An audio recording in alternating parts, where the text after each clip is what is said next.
You know that feeling when the machine just stops, middle of the field, sun going down, and the screen lights up with a code you've never seen? You reach for your wrench, but the screen doesn't want your wrench, it wants a phone call. It wants a dealer. It wants you to sit there on your own ground, on iron you paid for in full, and wait for a man in a truck to charge you for the privilege of unlocking your own tractor. I live that. And here's what nobody in the glossy brochures will tell you. John Deere is losing this fight. Slowly, quietly, farm by farm, the biggest name in green is bleeding trust it can never buy back. I know because I was one of the ones who walked away, and I dug up exactly how the trap was built. Stay with me, because before the end I'm going to show you a federal lawsuit filed January 15th, 2025, and one document from 2023 that Deere signed with a smile and never meant to honor.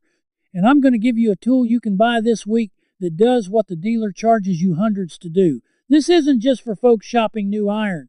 If you already own a lockdown machine sitting in your shed right now, this is built for you. I still remember the exact spot. County Road gravel, a quarter section of soybeans north of the creek, September 2019. That's where my old trust in green died. Let me back up and tell you how it happened, because I want you to see the trap close the same way it closed on me. That September, I was running a combine that cost more than my first house. Good machine, powerful, and it threw a code right at the worst possible hour, right when the beans were ready and the forecast said rain in 3 days. I did what any man who's turned a wrench his whole life does. I opened the panel. I checked the sensor. I found the problem in about 20 minutes. A cheap part, maybe $40, something I could have swapped in the field before lunch, but the machine wouldn't let me. The controller had flagged the fault and locked the function until a technician came out with a laptop and typed in a code, not a repair, a permission. The part was fixed. The tractor still said no. So I called the dealer, and the dealer was 90 minutes away because 3 of the smaller dealers near me had already been swallowed up into one giant chain. They couldn't come for 2 days. When the man finally showed up, he plugged in a laptop I'm not allowed to own, cleared the code in about 4 minutes, and handed me a bill. The service call alone was $180. The trip charge, mileage, the diagnostic fee, it all stacked up past $400 for 4 minutes of typing on a repair I had already done myself. And while I waited those 2 days, the rain came early. I lost part of that crop. You put a number on lost yield, waiting, and that dealer bill and that one code cost me thousands of dollars. Not because the machine broke, because the machine was designed to need them. That was the day I understood something. I didn't own that combine. I was renting it back from the company that sold it to me.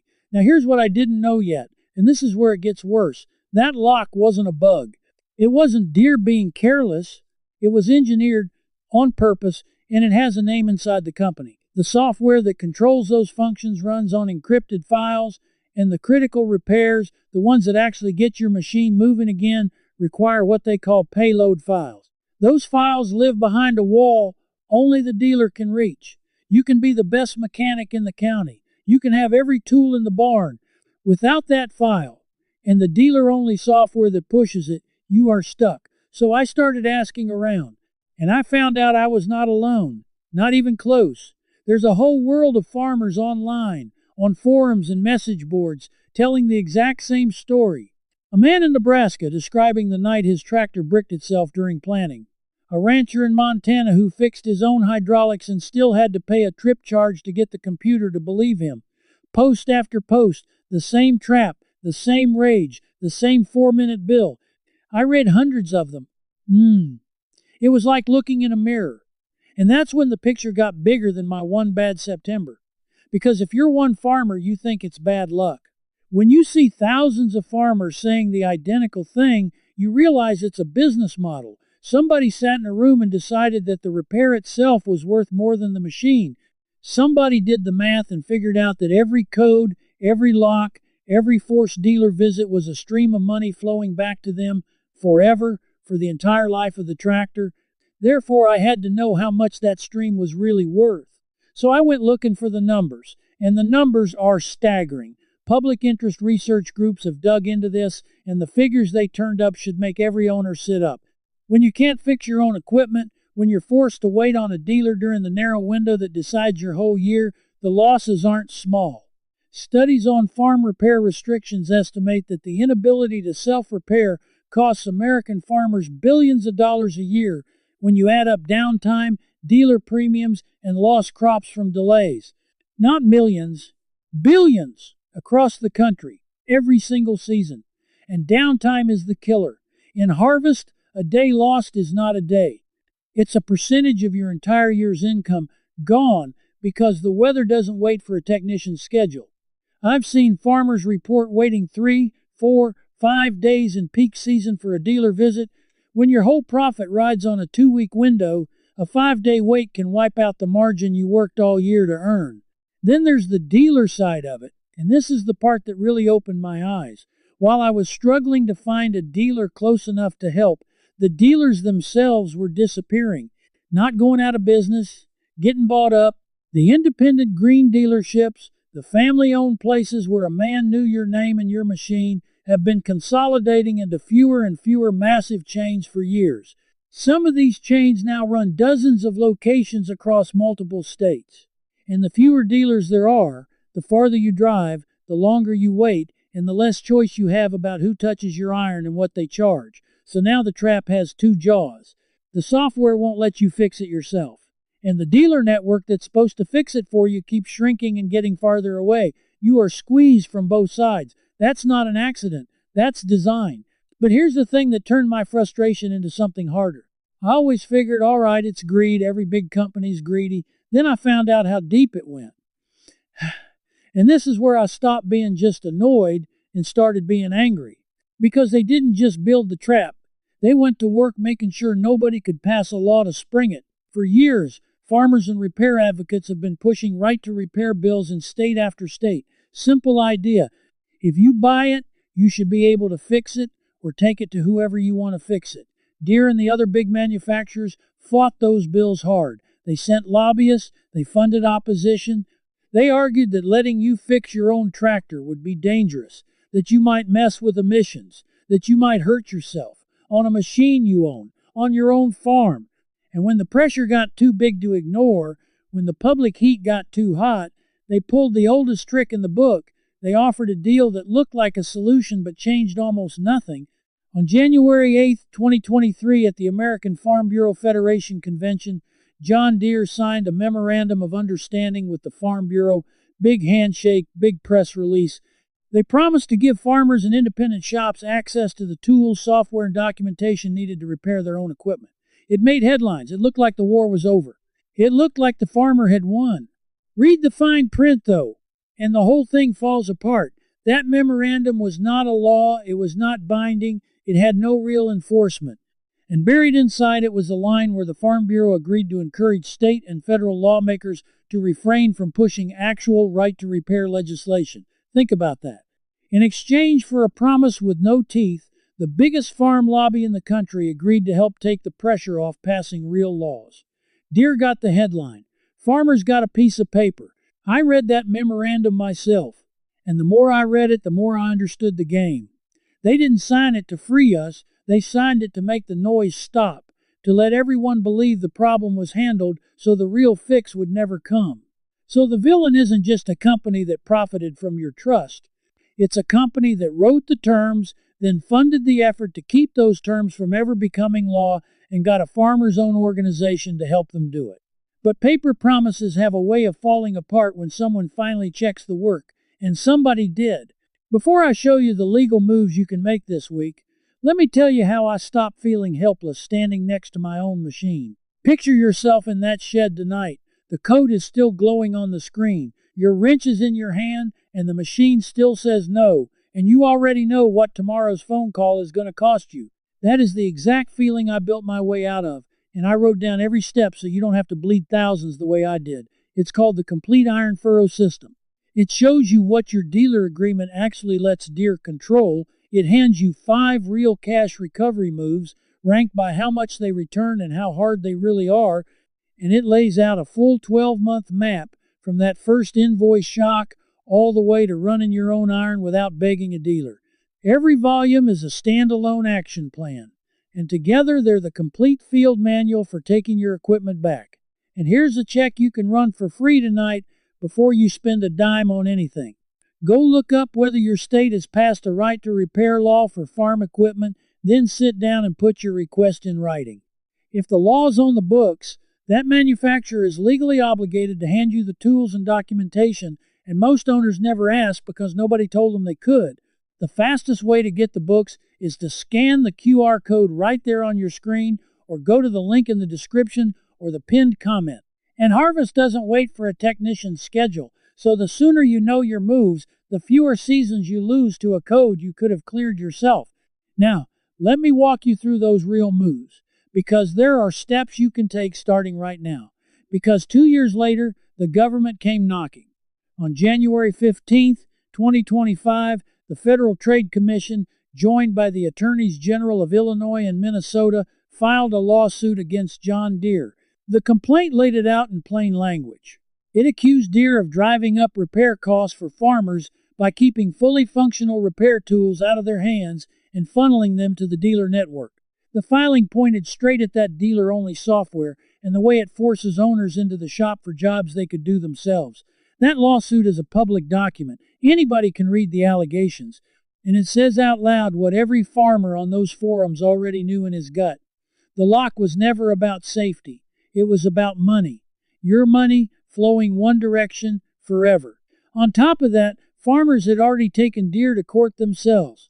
Class action antitrust lawsuits got consolidated into a single big case in federal court in the Northern District of Illinois, where farmers argued that Deere had built an illegal repair monopoly. The company fought to get it thrown out. The court let key parts of it move forward. This isn't a fringe complaint from a couple of cranks. This is farmers, state governments, and federal regulators all pointing at the same trap. Now here's where I have to stop and talk directly to you. Because maybe you're sitting there in the evening, tractor in the shed, and you're thinking this is all fine for the man buying his next machine, but you're stuck with the green iron you already own and a loan you're still paying. You feel like the door already closed on you. I need you to hear me. This next part is for you specifically, the owner who feels locked in right now, and there are real moves you can make this week. First move. If you're in a state that already passed a right to repair law, you have leverage most owners don't even know they're holding. Colorado did it first. The Consumer Right to Repair Agricultural Equipment Act, House Bill 23-1011, was signed in April of 2023 and took effect January 1st, 2024. It was the first law in the nation to force agricultural equipment makers to hand over the parts, the tools, the software, and the manuals to owners and independent shops on fair terms. If you farm in a state with a law like that on the books, you can formally request that documentation and those tools, and the manufacturer is legally obligated to provide them. Most farmers have never sent that request because nobody told them they could. Send it. Put it in writing. Make them answer. Second move, and this one costs you nothing but a few evenings. There is a whole underground of farmers who got tired of waiting and taught themselves the workaround. At a big security conference in August of 2022, a researcher who goes by Sick Code stood on stage and demonstrated a jailbreak of a John Deere display, proving that the lock is just software, and software can be opened. Farmers have been quietly using aftermarket diagnostic tools and, in some cases, alternative firmware to read and clear codes on their own machines for years now. The knowledge is out there, shared on forums by men who refuse to be held hostage. You don't have to be a hacker. You just have to know the community exists and go find it. Third move, and this is the one I made with my own money. I started buying my way out of the trap entirely, one machine at a time, and I did it by going backward before I went forward. Here's what I mean.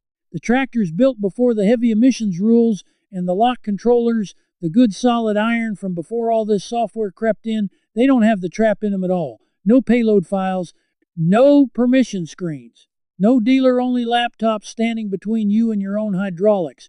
And farmers have figured this out in a big way. Auction data and machinery dealers have watched clean, pre-emission tractors hold their value and in many cases climb because a whole generation of owners would rather run a mechanical machine they can actually fix than a computer they have to beg. A well-kept older workhorse that you can maintain yourself forever with parts from anywhere. is worth more to a working farmer than a shiny new one that can ground you mid-harvest. The market is voting with real dollars, and it's voting against the lock. And when I did buy newer, I looked hard at the alternatives. Because Deere is not the only game in the field, no matter how it feels in green country. There are manufacturers, including several with European engineering behind them, that have taken a very different attitude toward the owner. Brands where the dealer relationship isn't a chokehold, where diagnostic access is treated as something you're entitled to rather than something you rent. Every farmer who moves one purchase away from the lock system sends a message that lands harder than any complaint. That's the migration that's happening right now, quietly, farm by farm, and it's exactly why Deere is starting to lose its grip. So those are the moves: the legal request, the repair community, the escape into iron you can actually own. But I promised you one more thing at the start, and it's the piece almost nobody talks about, the single simplest step out of the labyrinth. So let me give it to you now. Here's the secret they'd rather you never learn. When I was standing in that field paying $400 for 4 minutes of a laptop, I assumed that laptop and its software were something only dealers could ever have. Some sacred tool locked away in a vault. That's what the whole system wants you to believe. It's a lie.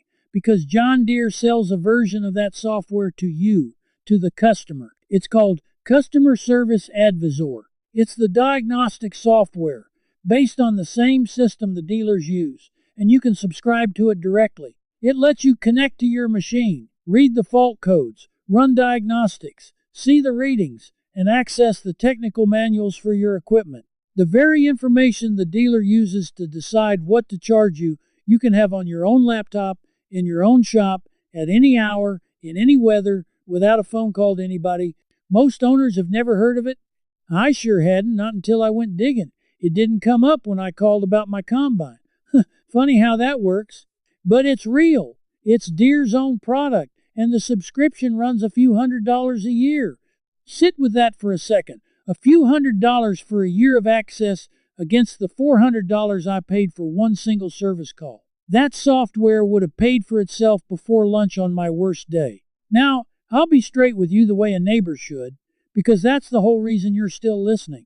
That customer software doesn't do absolutely everything the dealer's full system does.